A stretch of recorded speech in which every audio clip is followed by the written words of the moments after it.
এই আম্মা, ও তো কোনো কথাই শোনে না। কদিন ধরে ঘরে বন্দি হয়ে রয়েছে, কোনো কাজকর্ম করে না। কদিন পর বিয়া, ওরে কাজকর্ম শিখা। এভাবে তো বসে থাকলে হবে না। শ্বশুর বাড়িতে তো খোরাক দিব যে মা বাবা কিছু শিখায় নাই। তোরা কি করস দুই বোনে? সবকিছু খালি আমার দায়িত্ব, তোর কোনো দায়িত্ব নাই? হ্যাঁ, বাড়ির চাকর আমাকে অপমান করতেছে, আপনি হাওয়া দেখতেছেন। ভাই কে আছে? আমার বন্দুকটা নিয়ে আয়। আমাকে একটু সময় দেন।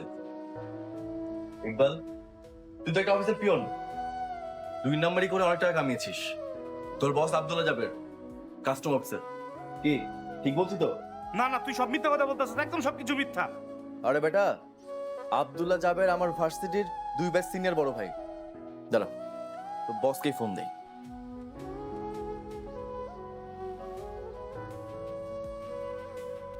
সামনে নির্বাচন, আমার এলাকার মসজিদে অন্য লোক আইসা সভাপতি থাকবো, আমার কি ইজ্জত থাকে? 3 দিনের সময় দিলাম আপনাকে। মেম্বার, তুমি আবার ফাইজলামি শুরু করছো? ওই যে চাকর, আপনার বাড়ির চাকর, কি যেন নাম, সোহেব। ওই সোহেব আপনারা বাঁচাইতে পারবো না। আসি, আসসালামু আলাইকুম। তার কাজটি ভালোভাবে সম্পন্ন করবে সেই বিষয়ে কোচ করতে যাব। কোর্সের পেপার দেখি। পেপার কি কেউ সাথে নিয়ে ঘুরে? পেপার তো বাসায়। হোয়াটসঅ্যাপ বা ইমেলে নিশ্চয়ই আছে, দেখান। মেরি, তুমি কি আমাকে সন্দেহ করছো?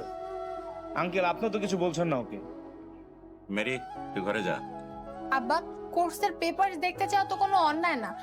আর তারা সত্যি বলছে নাকি মিথ্যা বলছে যাচাই করাটা দরকার না? মেরি, মা, নিজের শ্বশুরবাড়িতে যে মানুষটা দিনের পর দিন একটা সাধারণ চাকরের মতো অবহেলা আর অপমান সহ্য করেছে, সে যে আসলে কতটা ভয়ঙ্কর এবং ক্ষমতাবান হতে পারে তাকে কেউ ঘুণাক্ষরেও ভাবতে পেরেছিল?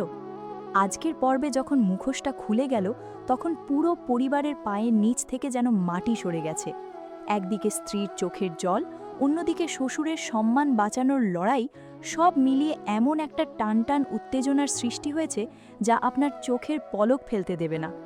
সত্যিই কি এই চাকর নামের আড়ালে লুকিয়ে আছে শহরের সবচেয়ে বড় প্রভাবশালী ব্যক্তি, নাকি এর পেছনে লুকিয়ে আছে আরও কোনো গভীর রহস্য? চলুন আজকের এই চমকে দেওয়া পর্বের ভেতরের গল্পটা একটু গভীরভাবে বিশ্লেষণ করে দেখি।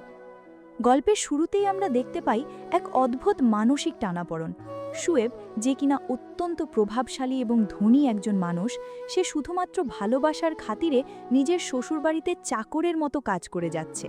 থালা বাসন মাজা থেকে শুরু করে বাড়ির সব ভাইফরমাস খাটা কিছুই বাদ রাখছে না সে। কিন্তু এই দৃশ্যগুলো দেখে মেরির বুকের ভেতরটা কতটা দুমড়ে মুচড়ে যাচ্ছিল তা কি আপনারা খেয়াল করেছেন?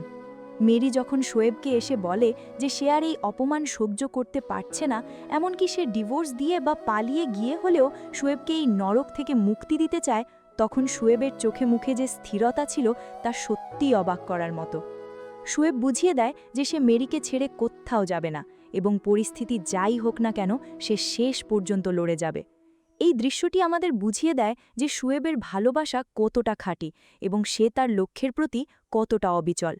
আপনারা একবার ভাবুন তো, একজন মানুষ কতটা ভালোবাসলে নিজের সব অহংকার বিসর্জন দিয়ে এমন একটা জীবন বেছে নিতে পারে? এরপরই গল্পের মোড় পুরোপুরি ঘুরে যায় শ্বশুরের মসজিদ কমিটির নির্বাচনকে কেন্দ্র করে। মেম্বারের নোংরা রাজনীতি এবং শ্বশুর সাহেবকে অপমান করার চেষ্টা গল্পে এক নতুন মাত্রা যোগ করে। পরিবারের সবাই যখন দুশ্চিন্তায় দিশেহারা, তখন শুয়েব কিন্তু ভেতরে ভেতরে নিজের আসল খেলা শুরু করে দেয়। সে খুব ভালো করেই জানত যে মেম্বার সহজে ছেড়ে দেওয়ার পাত্র নয়, তাই যখন মেম্বারের লোকজনেরা শ্বশুরকে রাস্তায় আটকে অপমান করার চেষ্টা করে, ঠিক তখনই ঘটে যায় এপিসোডের সবচেয়ে বড় টার্নিং পয়েন্ট। শুয়েব, যাকে সবাই এতদিন নিরীহ চাকর ভেবে এসেছে, যখন মেম্বারের চোখের সামনে দাঁড়িয়ে নিজের আসল রূপের সামান্য একটা ঝলক দেখায়, তখন মেম্বারের তো বটেই, দর্শকদেরও গায়ে কাঁটা দিয়ে ওঠে। আপনারা কি ভেবেছিলেন শুয়েব শুধু নীরবে মার খেয়ে যাবে? একদমই না। শুয়েব তার নিজস্ব ক্ষমতা এবং বুদ্ধি দিয়ে যেভাবে মেম্বারের গুন্ডাদের শায়েস্তা করে এবং মেম্বারকে বুঝিয়ে দেয় যে সে আসলে কে, তা ছিল এক কথায় অসাধারণ। এই ক্লাইম্যাক্স দৃশ্যটি ছিল পুরো নাটকের সবচেয়ে সন্তোষজনক মুহূর্ত। এখন সবচেয়ে বড় প্রশ্ন হলো, এর পর কি হতে চলেছে? আমার ধারণা পরবর্তী পর্বে আমরা সম্পূর্ণ ভিন্ন এক সমীকরণ দেখতে পাব।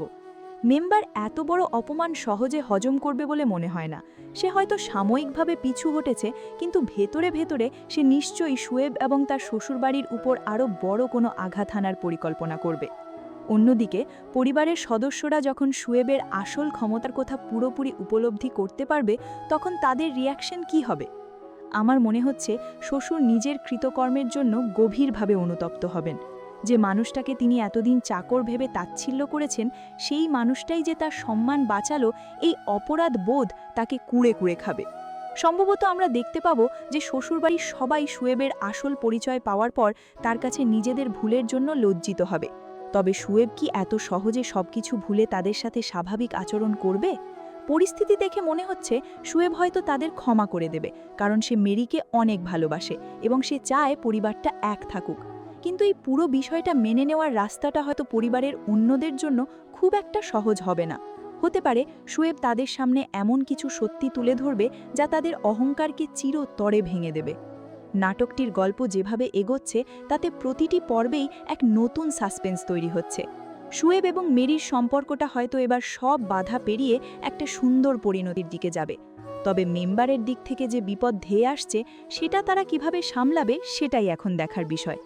আপনাদের কি মনে হয়, শুয়েব কি পারবে মেম্বারের সব ষড়যন্ত্র ধূলিসাৎ করে দিয়ে নিজের পরিবারকে পুরোপুরি সুরক্ষিত রাখতে, নাকি মেম্বার তার ক্ষোভের আগুনে নতুন কোনো ধ্বংসলীলা চালাবে? আপনাদের মূল্যবান মতামত কিন্তু অবশ্যই কমেন্ট করে জানাবেন, কারণ আপনাদের এক একটি প্রেডিকশন পড়তে আমার দারুণ লাগে। আর হ্যাঁ, আজকের এই রিভিউ এবং বিশ্লেষণ যদি আপনাদের একটুও রোমাঞ্চিত করে থাকে, তাহলে ভিডিওটিতে একটি লাইক দিতে ভুলবেন না। এরকম আরও দুর্দান্ত সব নাটকের বিশ্লেষণ ও আপডেট সবার আগে পেতে চ্যানেলটি সাবস্ক্রাইব করে বেল আইকনটি অন করে রাখুন। দেখা হবে পরবর্তী ভিডিওতে নতুন কোনো চমক নিয়ে। সে পর্যন্ত সবাই ভালো থাকবেন, সুস্থ থাকবেন।